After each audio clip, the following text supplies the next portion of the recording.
need God's intervention in our country, Nigeria. We need God's intervention in our country, Nigeria.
ọ na-elu Chineke nkwokwu ntị ike anyị na-akpọ ya ya ezoro maka ozo ọ ga-amana ma onye na-achị ya. Igbo, Hausa na Yoruba nnụnụ mma bere mbụ ebekwa n'ọzọ. Ogene na-ese onye ga-achị m nsogbu adịghị ya nụ ọ na-abụ ya ga-esere unu okwu.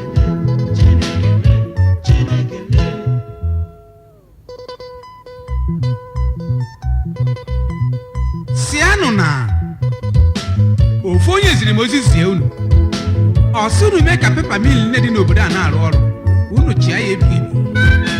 Ọ bụrụ mkpa nke na-akpa onye nyere ọgwụ ote ebe ọ na-egbu ya. Ọ bụrụ ma m abaghala ka a ga-eme ndị awarawa enweghị m nsogbu. Ordinary man enweghị nsogbu ma emechighala ụzọ o si azụ ụmụ Chineke ga-anụ ya. Ma apụkwa m ichefu General Sani Abacha nke onye mere nsi too ya. Let us face the fact. Before he came to power in 1993, the country was suffering from these deadly diseases: political epilepsy, political convulsion, political tuberculosis, cancer, and acquired immune political deficiency AIDS. Today in Nigeria, at least the flood drain rich also cry. Well done, Mr. President. Drug pushers, the rich also cry. 419ers, the rich also cry. Failed bank tribunal, the rich also cry. Failed parastatal tribunal, the rich also cry. Owerri head hunters tribunal, the rich also die. public enterprise at the Failed Contract Tribunal. Oh, the rich will also cry.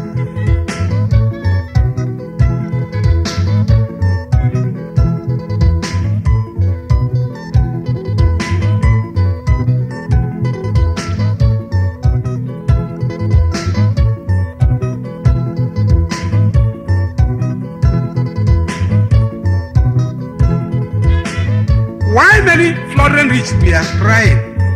Some few smuggled themselves out of the country on self-exile. Today, they have mounted various campaigns against their fatherland. Campaign of division, campaign of destruction, campaign of war. It is either human rights or sanction or suspension from Commonwealth.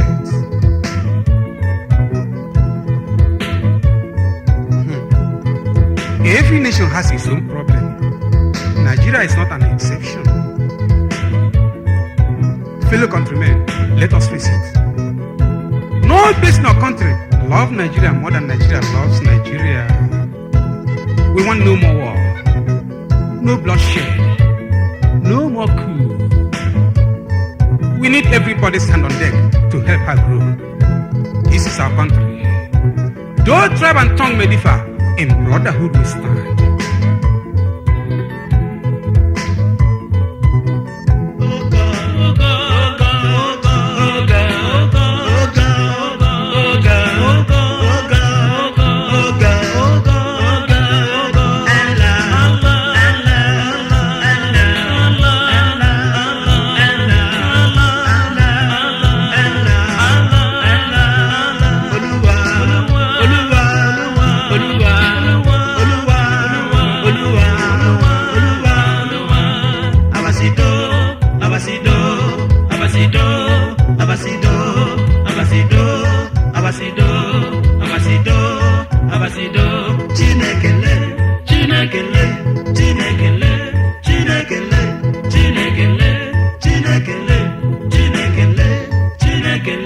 We need God's intervention in a country Nigeria. We need God's intervention in a country Nigeria. We need God's intervention in a country Nigeria. We need God's intervention in a country Nigeria. Most High God, take control. When you need battle, enough is enough. That great I am, take control. Ancient of days, enough is enough.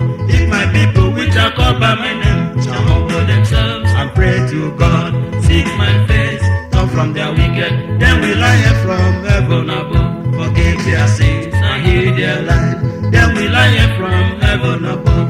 Heal their land, says the Lord. Oh God, oh God, oh God, oh God, oh God, oh God, oh God, oh God, oh God, oh God, oh God, oh God, and love, and love, and love, and love, and love, and love. Oluwa, Oluwa, Oluwa, Oluwa, Oluwa, Oluwa. Abasido, Abasido, Abasido, Abasido, Abasido, Abasido, Abasido, Abasido. Chinekele, Chinekele, Chinekele, Chinekele, Chinekele, Chinekele, Chinekele, Chinekele. Today, the transition program is on course. Ndami ejikere wokwa inyefe ọchịchị n'aka ndị politicians. Which way this time? Who the car fits, let him wear it. We better beware. God is now interested in our case. Who the car fits, let him wear it. Or we shall face the wrath of God. Enough is enough. Change 83, a lie.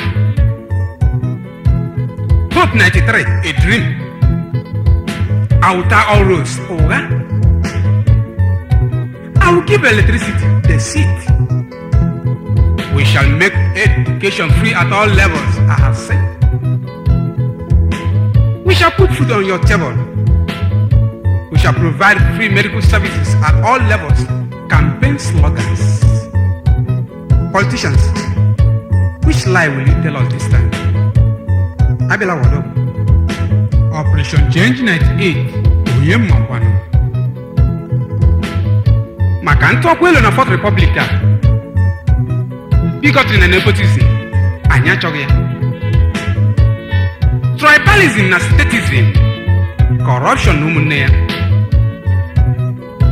Old boys na classmate. Achiri chakwa. Townsmen na party member. Adege. Hinila boyra Nigeria. Many years of military rule, politicians are guilty. Misused opportunities. But have they learned their lessons now? No Nigerian soldier topples the government for nothing. They are always pushed to it when the politicians have prepared the stage for it. Politicians, politics is not about the pockets. It is about the people. It is a call to serve. This is another chance. We have had so many coups. We do not want more coups.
We need God's intervention in our country, Nigeria. We need God's intervention in our country, Nigeria. We need God's intervention in our country, Nigeria. We need God's intervention in our country, Nigeria. Most High God, take control. Most High God, take control.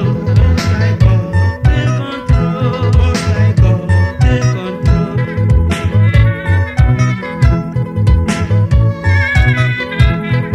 But before we can succeed, brethren, we must understand, one, the sanctity of human life,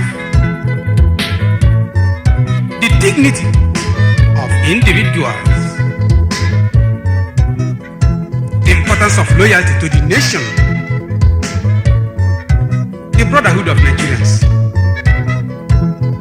the primacy of people and accountability of public servants to them, social justice, encouragement of private initiative, recognition and appreciation of talents.